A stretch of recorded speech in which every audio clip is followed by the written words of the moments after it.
when everything just falls in line. We live and learn from our mistakes. The deepest cuts are healed by faith. Now I believe there comes a time when everything just falls in line. We live and learn from our mistakes. The deepest cuts are healed by faith. Now I believe there comes a time when everything just falls in line.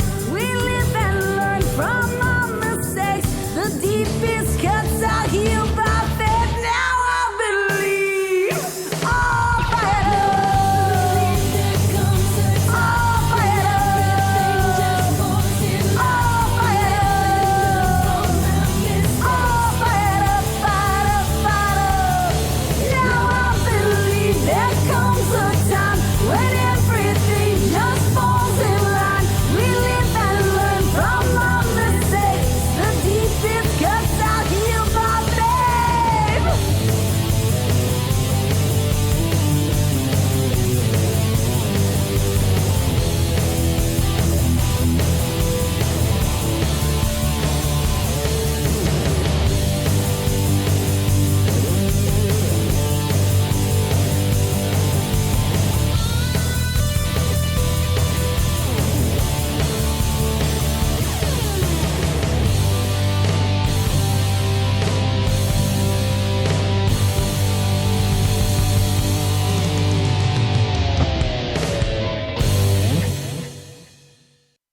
Welcome to ReneMarie Stroke Luck. I'm ReneMarie, and this is a wonderful show because this is a continuation. We really think that an hour is not enough time to really delve into stories, especially about strokes, because there's so much to talk about. There's talk about what happened, how the life was prior, how the life was during experiencing stroke, and then the blessing and the challenges, the recovery.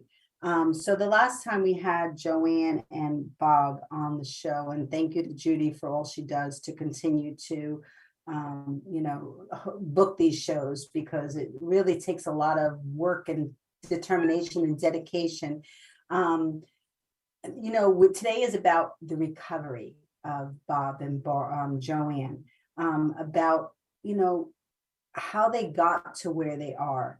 And how they're maintaining that, and the challenges they face every day, and the what's the word I'm looking for, the gifts every day, the way that they are able to be successful in their recovery, and the milestones that they have, and we're going to delve into more with JoAnn about her aphasia. To bring hope to those that are not able to talk after a stroke, because there is hope. There is hope after a stroke. There's hope that you're still on earth and you still get to experience life, and we'll talk to them about that. So thank you to everyone for joining us. Of course, thank you to Jim in the Long Island studio for everything he does for us. We're blessed to have him on our board now. And we're going to let Judy do her thing and read the press so that we could start off this show. Go ahead, Judy. Good morning, all. Good morning. Are we in a classroom? Good morning, right? Good morning, everyone. JoAnn Glim, stroke survivor, author, she's author of Trapped Within, encourages other stroke survivors, families, and caregivers an understanding to medical professionals what it feels like to be trapped within your own body. Bob Barth survived a hemorrhagic stroke, which is a brain bleed, and was completely paralyzed on the right side of his body when he had a sudden stroke getting dressed for work. And his condition contributing factors were being very much overweight, high blood pressure, high cholesterol, sleep apnea, high stress job, and being a heavy smoker. Bob will discuss his experiences with physical and occupational therapy and the support he received from his wife, Sharon, and his family, who played an inspiring role throughout his recovery. Both JoAnn and Bob strive to bring awareness to potential stroke patients and provide hope and inspiration to stroke warriors through Facebook groups, particularly Don't Count Me Out stroke groups. Marlon Zapena, he will join us shortly, has a BS, PhD, ADC, CDP, is a new member of the ReneMarie Language of Love Foundation Board, a life enrichment director with Care One, and is responsible for planning, developing, managing, implementing, directing, and evaluating the resident program activities, special events within the community. Marlon is nationally directing and evaluating the resident program activities. He's nationally certified as an activity director from the National Certification Council for Activity Professionals. He is also a certified dementia practitioner from the National Council of Certified Dementia Practitioners. His previous background includes enhancing and encouraging health, wellness, and awareness related to chronic diseases, injury and violence, mental and behavioral health, substance abuse, nutritional, physical activity, and so much more. Marlon brings to this discussion education of the general public to conditions, treatments, and education in awareness and healing. And I'd like to take this opportunity to welcome you all to this very interesting and educational show. Thank you, Judy. Thank you. Thank you, Bob and JoAnn, for joining us today. Absolutely. Thank you for having us. Yeah, You absolutely. guys have such wonderful stories, and your mission to educate, the world, and each individual one by one is really a wonderful thing. I think that with me anyway, after I realized the gift that I had of being alive after suffering my stroke, you have to make a difference. You have to give back somehow. So we're gonna start. I mean, if you don't mind, like, give a small recap, JoAnn and Bob. JoAnn, you can go first on your stroke story for if we have any new viewers, and just to recap on our last show. So could you tell us a little bit about your story, just in a few words? Yes, I was 52 years old when I had my stroke. I was very arrogant in my thinking because I didn't think I would have a stroke. My blood pressure was perfect. I didn't. Afford your customers a great way to Hang on. save. That's okay. That's okay. That was Jim in the back studio. He's working. So, Jim, don't worry about it. Don't worry about it. Listen, that's life. We're doing it live. What can I tell you? We're doing it live. So go ahead, JoAnn. So at 52, you were kind of, you didn't never thought you'd experience a stroke, because I never did. My mother passed away from a stroke when she was 51. wow. And she smoked, she was overweight. She worried a lot. She had a lot to worry about. She was a single mom at the time, and it was caring for her own parents as well as myself. And so there was a lot on her plate. But you, because of that, you lived a straight and narrow, you took care of your health. I chose to be that way. I enjoyed eating healthy. I like all the fresh vegetables and fruits and stuff. So that wasn't it wasn't a sacrifice for me. I enjoyed it. I enjoy exercise. I enjoy all the things that are healthy. I never smoked, never drank. Well, I had a half a slow gin fizz when I turned 21, because you have to drink when you're 21. And so, but other than that, I've just led a not a sedentary life, but tried to lead a good life, the type of life that I thought God wanted me to lead. Wow. And that was different. That's what we spoke about, and Judy shared in the press is, they have two completely different stories, histories. Bob and JoAnn. JoAnn lived, she tried to live healthy, and she because of her experience with her mom and watching her mom, and Bob wasn't living a healthy lifestyle. Give us a little story on yourself, Bob, too. I was 54 when I had my stroke. I was getting ready for work, and in the business of logistics and supply chain management. Very stressful. I did a lot of traveling for the company. So I would eat out a lot while I was on the road. Wasn't really paying too much attention to the amount of bad food I was putting into my body, I guess. But I finally got off the road. I came home. I got a local desk job, basically, and was getting ready for work. That one morning, August 31st, 2011, and boom, it just hit. I lost every feeling I had on my right side.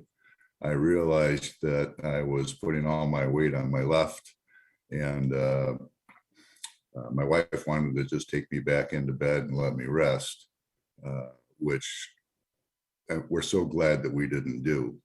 I just said that there's something seriously wrong. I didn't know it was a stroke.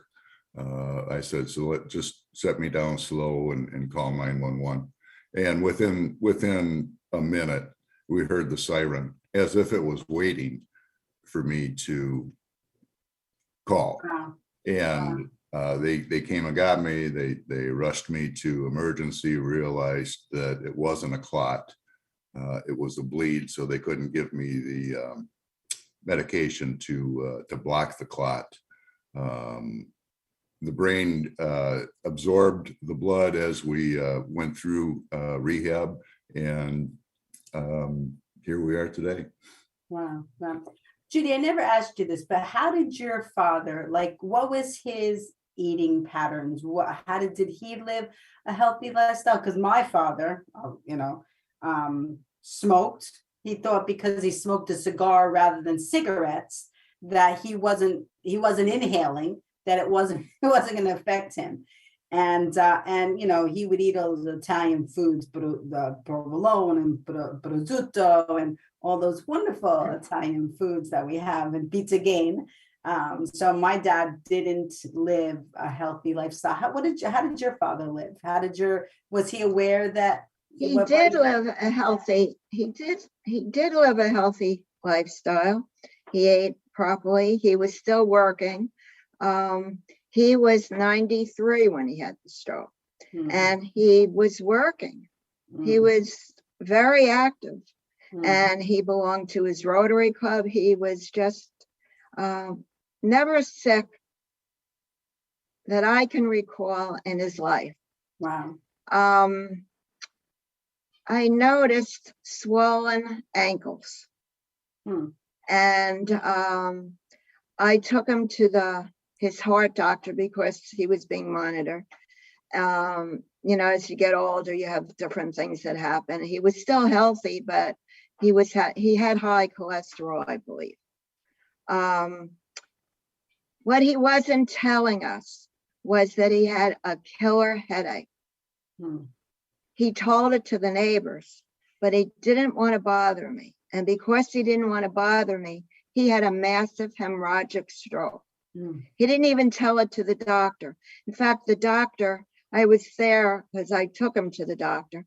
The doctor walked out with him and he was smiling, and the doctor said, "Oh, your dad's in the best of health for his age." And 2 weeks later, he had this massive stroke because he didn't mention the killer headaches. Yeah, because that happens inside. You don't know what's happening in the brain, So you have to be, like you're suggesting, Judy, you have to be transparent with your doctors and your family. If, because stuff like this can happen, But he told the neighbors about it. and the neighbor should have said Which something. didn't help Yeah. because I never found out about it. Oh my God. JoAnn, did you have any signs, any winks that something was going on? No, I'm not really. Mm-mm. No. And Bob, did you have any winks like prior to the day? Did you have any winks? There was one night, maybe 2 weeks before my stroke, that I got up to go to the restroom, and I felt really dizzy. More so, it was a feeling that I had never had before, having to get up to go to the restroom. And I was kind of bouncing off the walls in the hallway. And I went back to bed and went back to sleep. And 2 weeks later is when the stroke. I'm estimating it was probably 2 weeks before that. But I never had a headache. I had the bleed, the hemorrhagic, but I never had a headache or previous headaches or anything like that. So it came out. I just want to point out that if you feel anyone in the audience experiences feeling very dizzy, waking up and feeling very dizzy, where the room is spinning, could be a stroke. However, it could be vertigo, and you should go to a doctor immediately. Yeah. I mean, any professional, doctor or ambulance or police or whatever, they'd rather be safe than sorry. They'd rather be safe than sorry. They'd rather you call them and it's nothing and they checking you out than not call them and then something massive happens, Did you want to say something, Bob? I know, I'm just agreeing with you. Okay. Yeah. So, all right. So let's get into about the recovery. JoAnn, like you experienced a stroke, and when was your stroke? What was the year? 1997. It's been 25 years. Yes. So mine was over 30 as well. So you could speak into the recovery and the recovery that it takes every day, right? It's not just something that, it's a 6 week like insurance, the rehabilitation gives you. And then they expect you to just live your life no matter how you are. So speak into that. Tell us a little bit about your recovery initially and how you got into, a new path, a new road. Because with me, like, I don't keep my arm or my leg or, it's just who I am now. I don't do things to hide things or to not let people see what is my weaknesses. It's just how I operate and how I function, how I get through life. So talk into that a little bit. Well, for myself, I don't have any recollection of the hospital. After my husband got to the ER and I had a chance to tell him one more time that I loved him, then I had no recollections at all. When I got into the rehab center, it was very fluid where I'd have a recollection of something and then maybe 2 or 3 days later I would remember something else, but they would be very brief moments. And I can remember I was very fearful that if I did not behave, they would kick me out.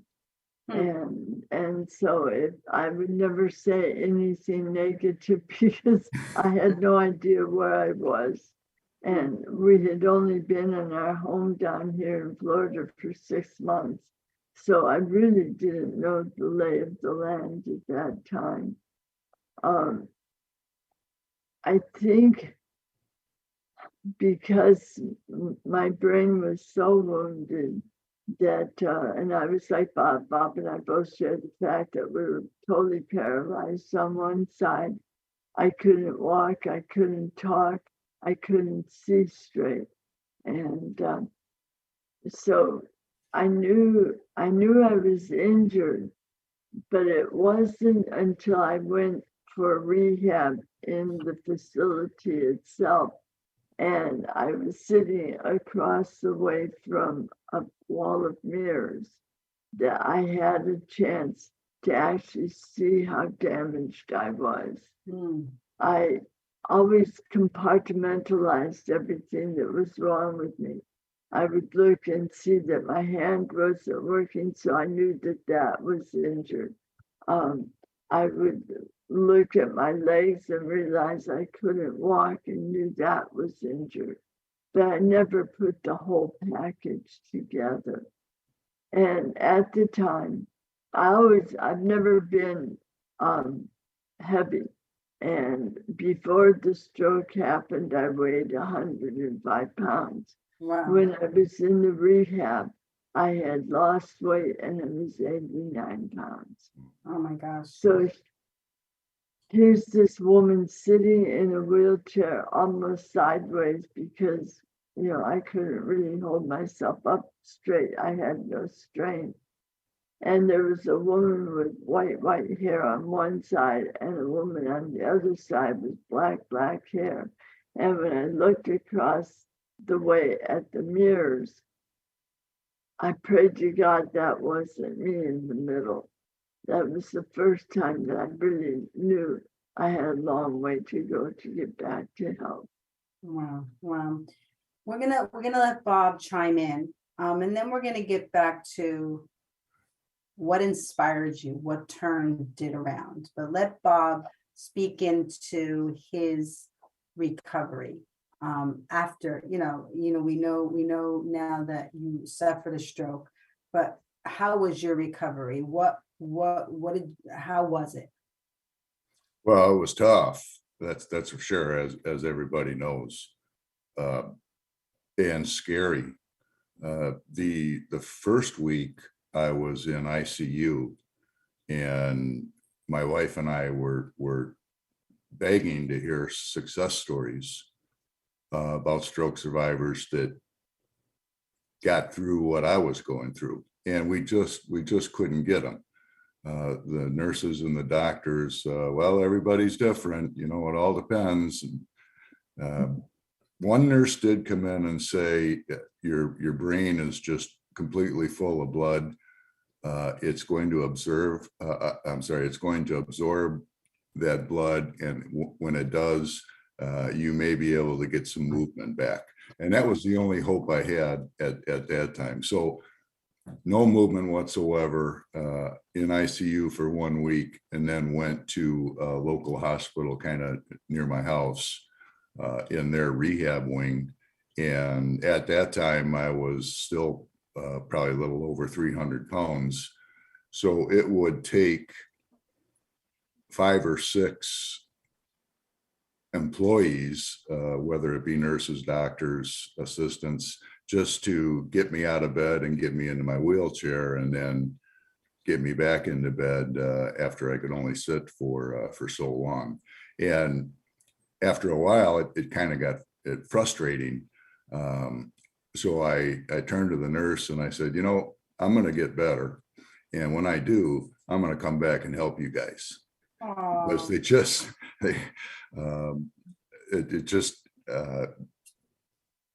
to sit there and wait for them to gather 5 or 6 people at one time just to get me out of my chair or into bed or vice versa was a bit embarrassing, but also motivating, because these folks were so nice to us. They were so great. They treated us well, that I just felt compelled to come back and help them. And I did. A couple of years later, once I got everything but I didn't get everything back, but once I was able to at least function, drive a car, walk with a walker, and then a cane, 2 years later, I went back and saw stroke patients. I tried to tell them what I went through. They had a picture of me laying in my bed, on the wall in the hallway where stroke survivors taking their first steps would walk past that picture, and they would point to that picture and said, he's now a volunteer. He had a stroke, and you're going to see him next Tuesday. We'll introduce him to you. And that's kind of what started it. And through 3 or 4 weeks of rehab at that hospital, I then had a choice of whether to come home or go to a assisted living facility and receive further rehab. I wanted to come home, but I just knew that that was not the right decision. We weren't ready. So I went for another 6 weeks at this assisted living rehab center where an occupational therapist and a physical therapist both beat the crap out of me. But they were good. Tough love, right? Tough Yeah, love. that's Tough exactly love. right. They knew what they needed to do to have you succeed. And I think that's why when I was an ambassador for a hospital, you know, the medical profession couldn't say to them, you know, it's up to you to do it. It's up to you. Like, we can be there to support you, but we can't do it for you. So you gotta gear up. You're the one that has to want to fight the battle, you Right. know. And I remember specifically, you know, going into hospitals and, you know, telling stroke patients that, you know, I've been where you are. I remember, and that, you know, when I'm talking about, I can vividly see myself, you know, sharing that with them. And it's very humbling because I thought to myself, you know, when I was in the bed in the hospital, would that been able to reach me, like with them talking to me, you know, and sharing hope with me. And it's very, very humbling.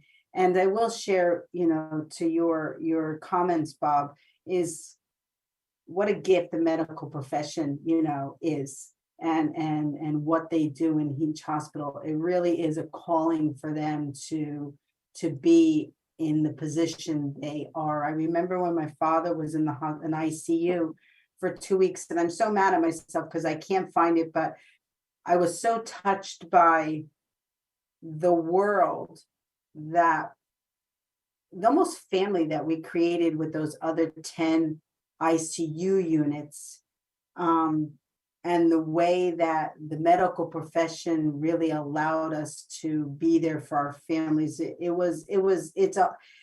It's so different. Like, and I always say this, and I don't want anybody to experience someone in their lives love, you know, in ICU, but go into an ICU unit, go into a stroke patient's unit, go into, you know, a cancer patient, or someone that has to get dialysis every week, which my father had to do 3 times a week. See what that world is like. It'll really humble you. It will really humble you, and really make a difference in your life about how you treat people, and not to judge people, you know, because you've never walked in their footsteps. So it's really an amazing thing what we have to go through in life, and when we're ill or you're sick. And the medical profession, and the religious profession, and the therapists, and they do an incredible, and the rehabs, and they just do an incredible job to motivate us. They love their job, and they love when you come back to visit them. Yeah. And so they can, and it makes them feel so much better. Yeah, because look what they helped you to accomplish. Exactly. Yeah. Look, you know, to accomplish, and, you know, so that's an incredible story. So JoAnn, let's get into who inspired both of you. Like, what were those wings that you grasped onto to help you to, because it takes a whole span of people, you know, and sometimes it doesn't have to be medical professions. In my world, you know, it was people that I met along the way that helped me to grow in different areas, because sometimes, you know, you want to get back into the real life. So you need earth angels and inspiration from people who are in your world. So talk to us a little bit about that, JoAnn. Who was your inspirations? Well, the two major ones that I think of right away is, first off, my husband. He was a rock for me, and he never pushed me into doing anything, but he was always there to support me. And anyway, I mean, he would come over every morning because I would forget that I couldn't use my right hand, and I would try to brush my teeth. It was like one brush up and the toothbrush would drop into the sink, and obviously I wasn't going to use it after that. So he'd get in the car and he'd come over and bring me a new toothbrush.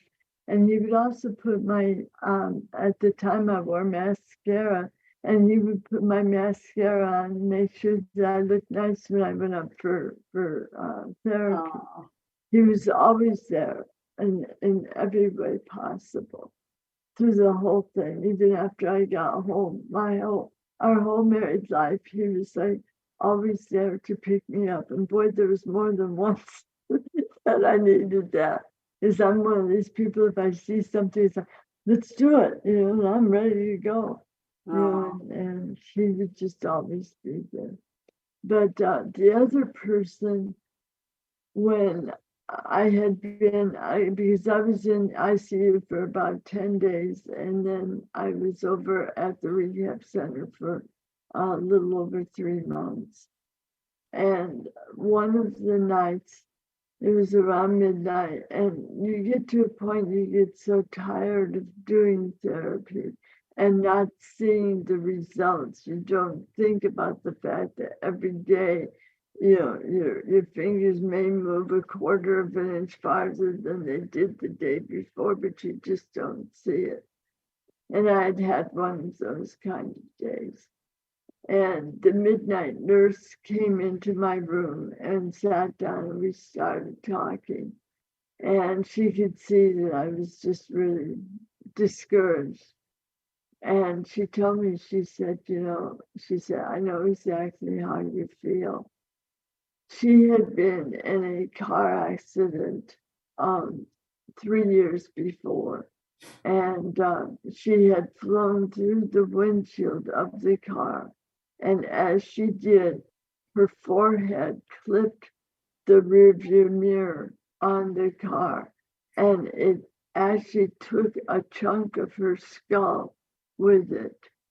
And so they didn't know whether she would live or die. And she made it through, and she made it through rehab and everything else. And I asked her, I said, did being a nurse help you to recover? And she looked at me and she said, I didn't become a nurse until after the accident. And that just hit me full force. And I thought, after, she wasn't just existing, she was living after.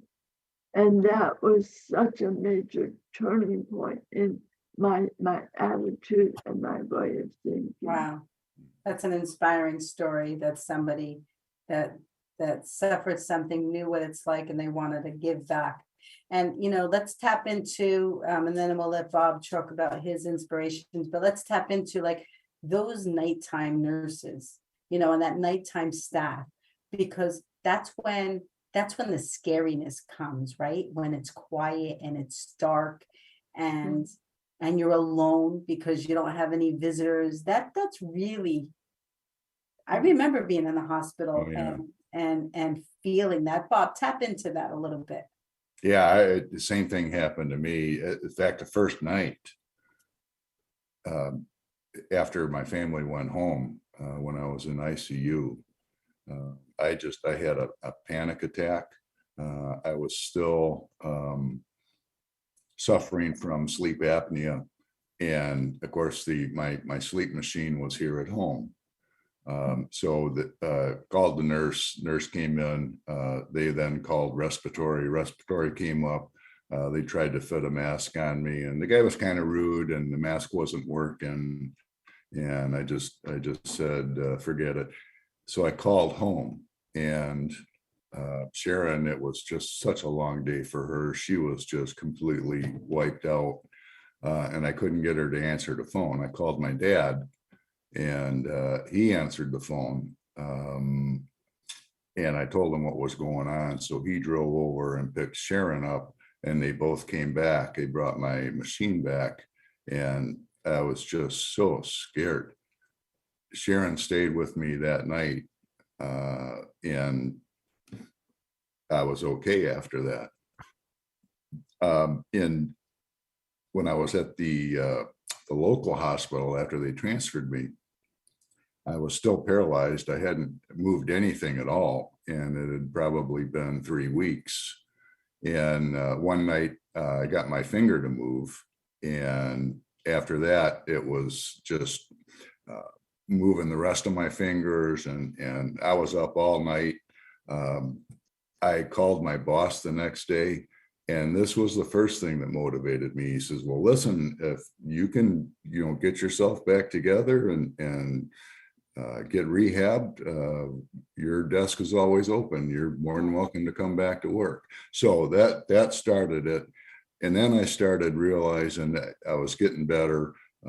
I had an opportunity to be an inspiration to my 2 grandkids and my family, and going back to the hospital later and becoming a volunteer, talking to stroke patients. That just kept my motivation going. And I knew that I was going to have to take care of my family, take care of my wife, and earn a living, because we weren't getting any money or any income coming in at the time. So I finally did go back to work. It was 6 months after my stroke, and I worked for probably 4 years, 4.5 years, something like that. And that was probably about it. I went and filed for disability, and within a 6-month waiting period, they approved me right away. So, Wow, yeah, that's wonderful. Because now you could really make a difference, yeah, and so now I'm home and not don't have to work, so basically retired. Getting on the Facebook stroke support groups. That's how JoAnn and I met, and it's just taken off from there. And frankly, I'm living my best life now than I ever did. So I've got to say that the stroke was probably the best thing that's ever happened to me. That's why my book is called Stroke of Luck. Yeah, Because and I truly think that if I didn't have that stroke, that I probably eventually would have had a heart attack or something even worse. Yeah. So I really thank the Lord for keeping me here, and it's not like I feel an obligation to give back. Yeah. I want to do it because I knew what we went through, and I don't want to see anyone go through not having any success stories to fall back on or to read about that can motivate them. So that's it. You just want to, you want to be a wink to people that, listen, yes, we're going to suffer strokes. 80% can be prevented, 20% can't. But if you're in that 20% and, if you suffer a stroke, look, you can get back. You can get your life back. Right. Because look at all of us, you know what I'm saying? So it's an inspiration just to tell your story like you're telling it now here, because somebody will hear it and somebody will, take that to someone that suffered a stroke. Yes. So it's that's why we do the show, and we never could do it without Judy, but Thank you. You're welcome. So JoAnn, we only have like 15, 20 more minutes, and I really want to touch on the aphasia part. Bob, did you suffer from any aphasia when you? I did not. I lost my speech a couple of different times, but it came back within minutes. Yeah. So let's focus a little bit on the speaking. Judy, did your dad suffer from aphasia? No, he was able to talk. He was talking slowly, but clearly. The stroke actually affected his eyesight. He could see, but it was blurry. A hemorrhagic stroke. I also believe had from cataract surgery that wasn't good, some blurriness. And then when he had the stroke, it affected the other eye. So his vision was very blurry, but he could see us. He welcomed us when we came in the room, and he could sense us coming into the room. Right. Wow. That's incredible. So JoAnn, talk to us a little bit about your loss of speech, because you were in the communication field, right? Yeah. So to lose your speech, like I was unable to sing for 2 years, really can rip your heart out. So talk to us a little bit about that. It's a part of you that you just have to accept that this part's not coming back. At least that's what I thought. And the book that I wrote, Trapped Within, really talks a lot. It chronologically goes through all the steps that we go through as we're in the recovery. And one of them is the fact that we have to give ourselves time to grieve what we've lost, because it is a lot. I mean, we've spent a lifetime building our lives and succeeding in things and becoming things and trying new things. And so we have a lot that we surround ourselves with, and we call that us.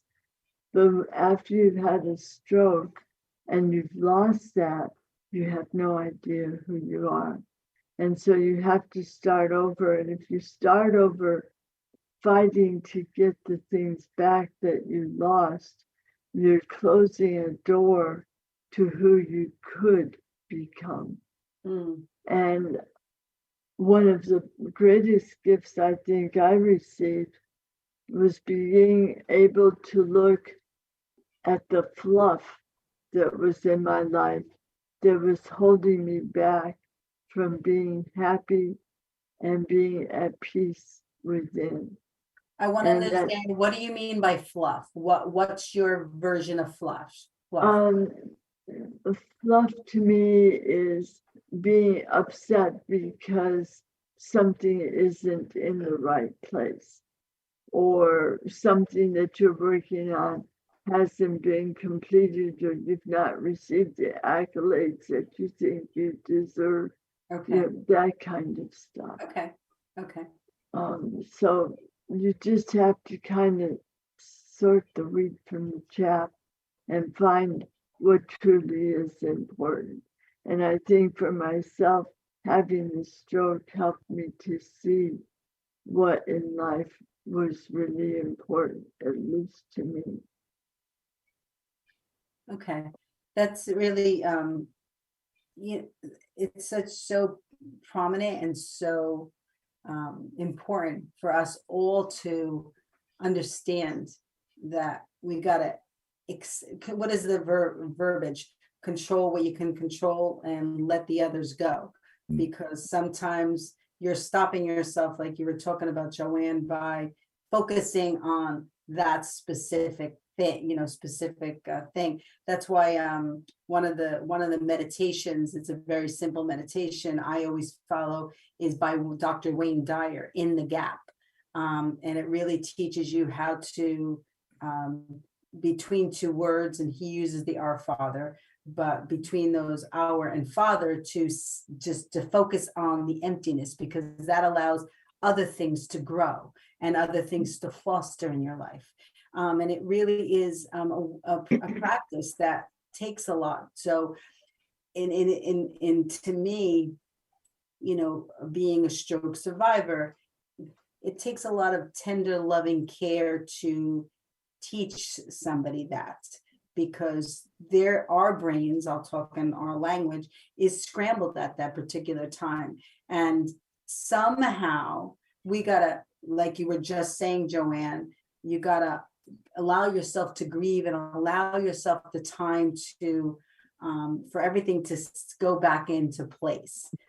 Because it's time. And in that time and process, that's when things will start to begin again, to go down that new road.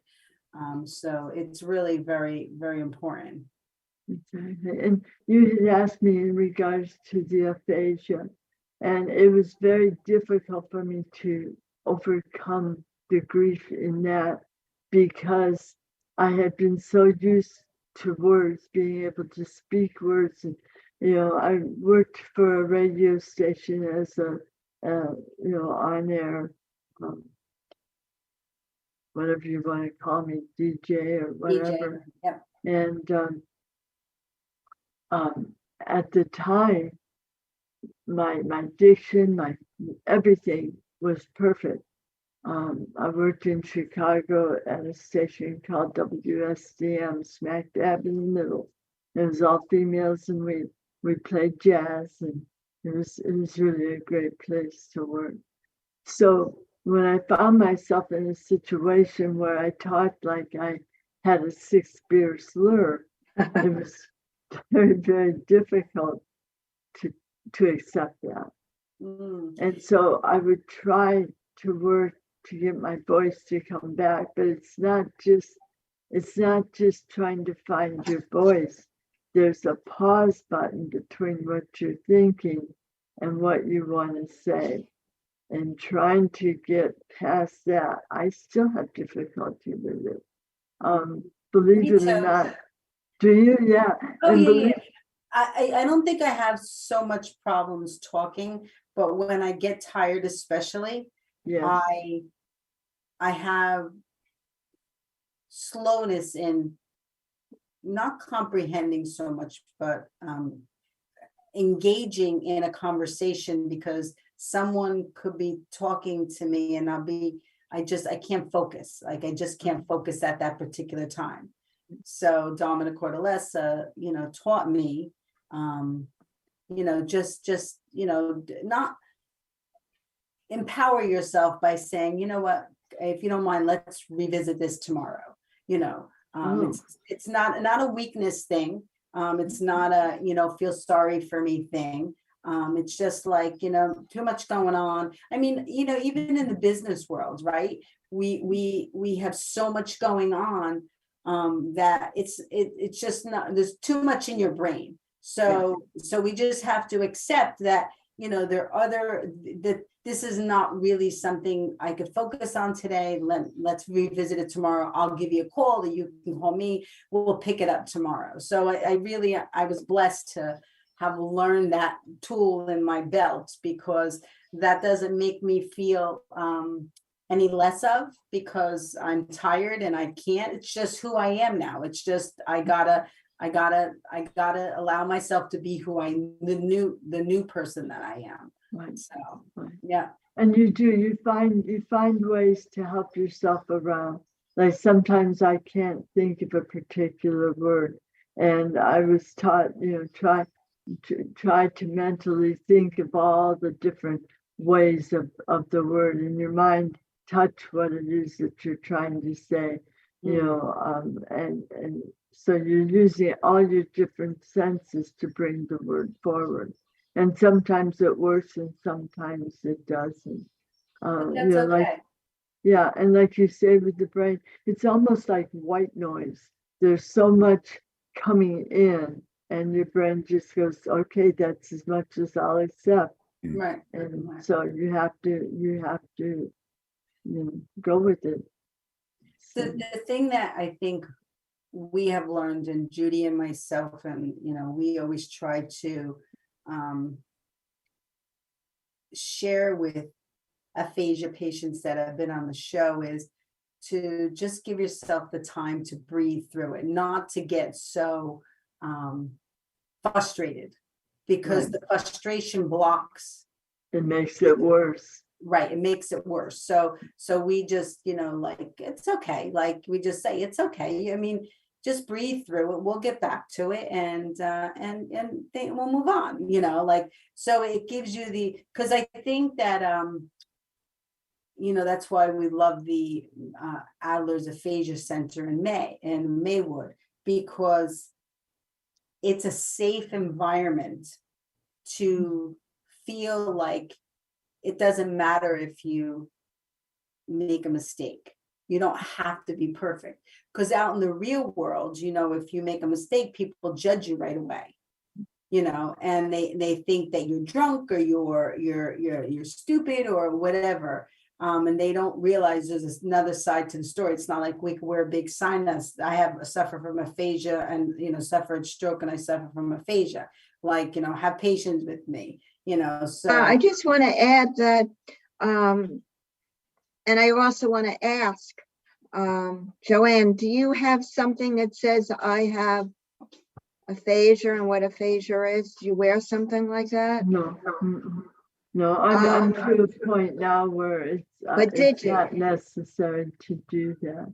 But okay, I know there's a lot of people that need that, and it's something very, very good for them to have, especially if they drive.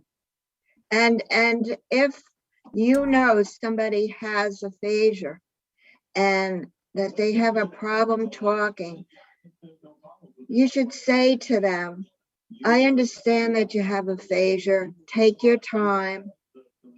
I understand. Take your time, and we'll talk slowly. And I'd like you to get your thoughts out. So don't worry about it. I'm just under. Is that somebody's TV on or something? I just hear it. Yeah. Hold on a second. That's okay. Oh, it is. That's okay. So, yeah, very, very, very important things that we're talking about here today, because there's simple things that happen every day in life, whether you suffered a stroke or you don't suffer a stroke. And it really is important to, we all have to get to know ourselves and trust in ourselves and love ourselves enough to allow to make mistakes and growth, so it's really important. Bob, talk to us a little bit about, we only have a few more minutes, but talk to us a little bit about, your road on your stroke and what you want to give. Like, what is it?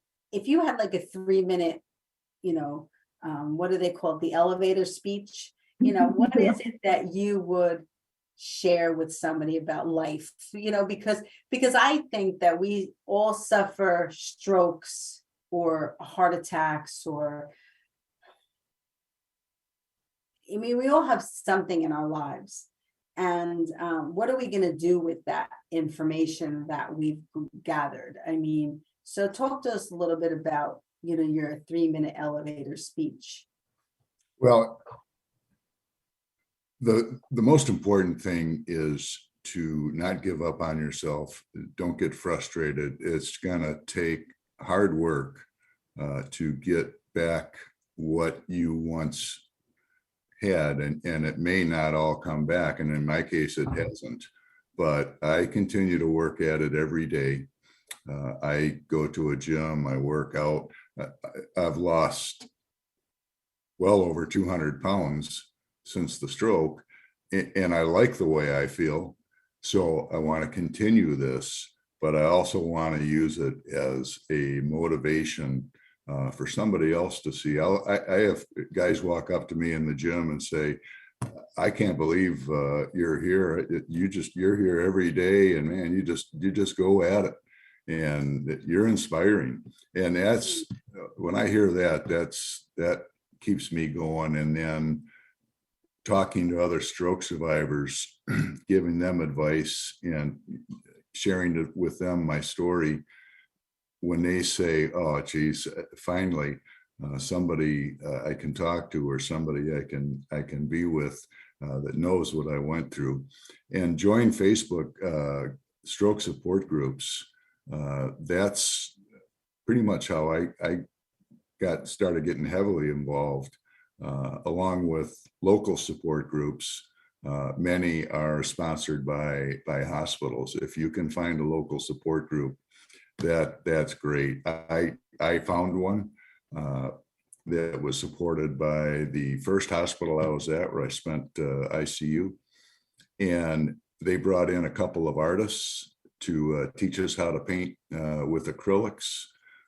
And I thought, geez, I don't know if I can do that. Sharon says, why don't you go, just give it a try. And I tried it, and I loved it. And I painted a beautiful painting with my once paralyzed right hand. And now I'm addicted. I paint and do diamond paintings and everything. I'm just proud to say everything I do was with my once paralyzed right hand. Yeah. Awesome. That's awesome. That's an inspiration, right? That you can get if you focus, if you dedicate, if you have a desire, that you could, do the impossible, bring things back. Yeah. One time I was a musician. I was actually pretty good on the piano. I can't do it anymore. But that's my next goal. Is to be able to, I know I'll never be as good as I once was, but if I never know. If I can just make the dog dance. So Bob, for our telethon, we're doing music. We want to have music on it. So why don't you get to your piano, play a few bars, a few notes, a few songs, and send it to us so that we could show people the inspiration. Okay. No guarantees that I'll be able to pull that off, but I can also send paintings. Yeah. Yes. Yep. We want to inspire people. That's what our telethon is about, inspiring people. So please feel free to send us whatever you want. We'll post it. We'll show it. We'll, if you want to do a little video clip explaining about the artwork you've done, just send it to us. We'd love to have it. Okay. We'd love to have it. JoAnn, as I was thinking, did you ever consider doing your own podcast? Actually, we've been doing one for about 2 years now. Okay. Called Don't Count Me Out. Yes. Okay. So Bob and I do it. Sometimes we do it together, sometimes we do it individually, and it just really is nice to be able to meet so many different people and hear their stories and see where they are in their progress. Good. Because it's important to show, like I always talk about Mark McEwen, right? He used to be on, national TV, and I think they should take him back. I think they should. I agree. Because that'll show people he could be a significant inspiration on national TV, that you can suffer a stroke and you can come back to do what it is that you love to do. Mm-hmm. And he's a great guy. So yeah, I'm happy that you're doing your podcast. Give us your elevator speech too, JoAnn, before we go.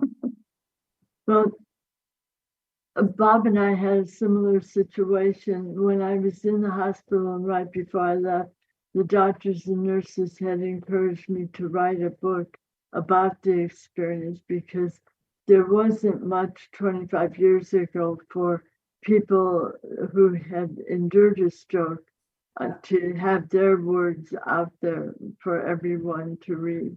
And I've heard a lot, especially from nurses and physical therapists, that say that the education they got was the physical, how to heal the physical. But by reading this book, it helped them to understand all the other elements that also needed to be healed.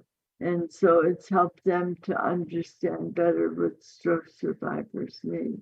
And so they encouraged me to go and work at one of the local hospitals with stroke survivors. I did that for about, I think, 7 years, and loved every minute of it. And then we got to a point that, like Bob, we started watching what was on Facebook with the different groups, and felt that we could bring something to the Facebook groups. And so that's what we're doing now. Wow, that's incredible. That's incredible. We're so gifted to have. And by the way, her book is fantastic. Yeah, Trapped Within, right? Oh, it really is. Good. So everybody make you should laugh. go out and buy Trapped Within. It'll make you laugh. It'll make you cry, laugh again. Good. Yeah, it's very We're hard. very proud of both of you.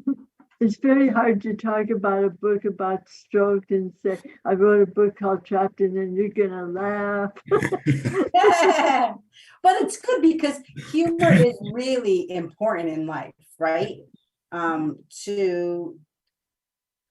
Because if we can't laugh at ourselves and laugh at our lives, we're not going to be able to make it through. Life is really challenging. Life is really hard. It's hard, and we have to be able to laugh and grow and laugh together.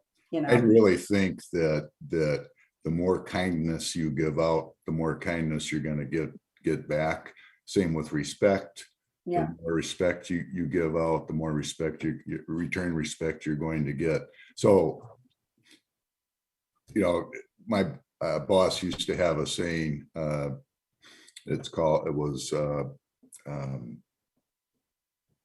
I can't remember what effort equals results. And I always took that to heart. But the biblical version, I guess, is you reap what you sow. And it doesn't have to be, it can be good or it can be bad. right. But the good is great. Wow. So That's a good way to end the show. Mhm. You reap what you sow, you know. Thank you, Bob and JoAnn, for joining us. We'd love to have you Thank back you in for a having few us. months Sure. to continue this conversation and really to just stay connected and to help the world, bringing hope and sharing both your stories. You both are amazing, and we hope everybody watches the podcast. You Can't Count Me Out. Is that what it's called, JoAnn? Don't count me out. Don't Count Me Out, and they can find that on Facebook. Yes. And if they want to see some of the podcasts, they can also go to YouTube. I have a channel under my name, JoAnn Glim, and they'll be able to find the podcast there as well. Excellent. Thank you so Thank you. much. And to purchase your book, Trapped Within, it's a great book. It's now on Audible too, because I've started thinking about it, and there's so many people who are aphakic or have difficulty seeing, love to read but can't, and now they can also have a chance to see. That's awesome. And the truth is, that's how I listen to my books, because I don't have time. So I listen to them when I'm in the car, because you have time when you're in the car. So that I'm going to buy it on Audible. Thank you so much. So thank you, Judy, for all you do all the time. We're so blessed to, oh my God, 8 years. It went by very fast. Oh, I know. And our telethon is October 16th, 11 to 3. We can't wait for the competition. And don't forget that we're have a talent competition with artists that write their own music, or pop, or jazz, or instrumental, and it's really incredible. Go to our website, ReneMarieLanguageOfLove.org, and you'll be able to find it under telethon. And thank you so much to Jim in Long Island and for all he does for us. We're blessed to have him as well. And we always blow our kisses. So on 3, we're going to blow our kisses. 1, 2, 3. Bye, everybody. Thank you so much for joining us on this wonderful show. Talk to you later. Thank you. Bye.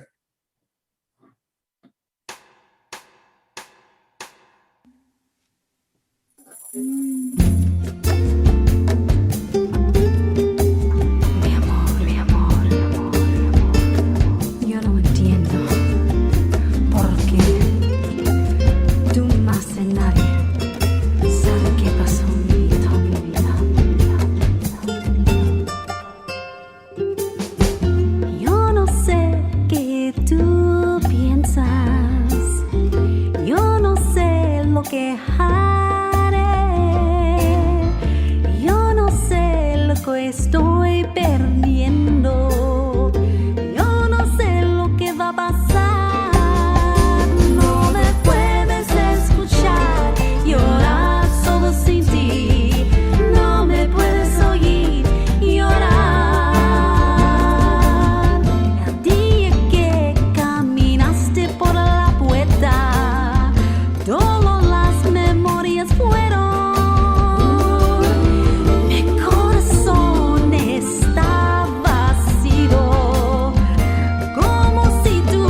ti.